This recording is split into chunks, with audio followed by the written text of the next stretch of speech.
thick and thin. He survived outside through the bitter cold. His spirit would never give in. We asked him why he didn't work, why he chose to live where all could see.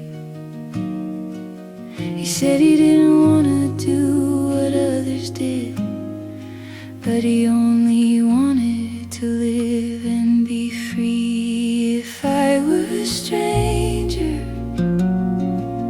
would you greet me as you go by? Would you take a human moment? Would you look me in the eye? If I were a stranger, would you turn me away? Would you shake your head?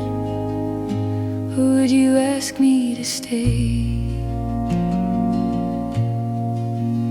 All he wanted was some small change, enough for his radio to sing its song. We gave him what we had and left, knowing what was given wouldn't last long.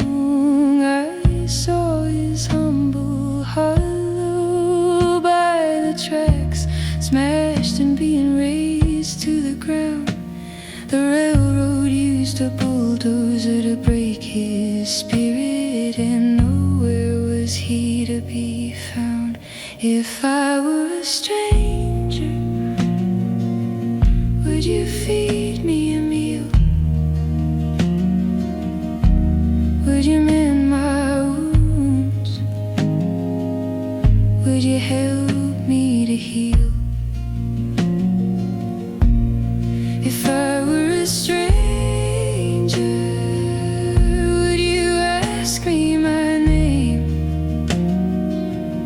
Would you give me the time? Or would you make me to blame? I remember this man from time to time. I can respect the choices he made. His life he spent as he wanted, and for it a terrible price he paid. I can understand his trespass, I can understand workers doing their jobs. Each had their part to play in this world and its spiteful mobs. If you were a stranger, would you want me to feed you food? Would you want me to bind your wounds? Or would you want me to be rude? If you were a stranger, would you want to feel respected? Would you want to keep your dignity? Or would you want to be neglected? If you were a stranger, would you want me to know your name? Would you want some compassion? Would you want us to see your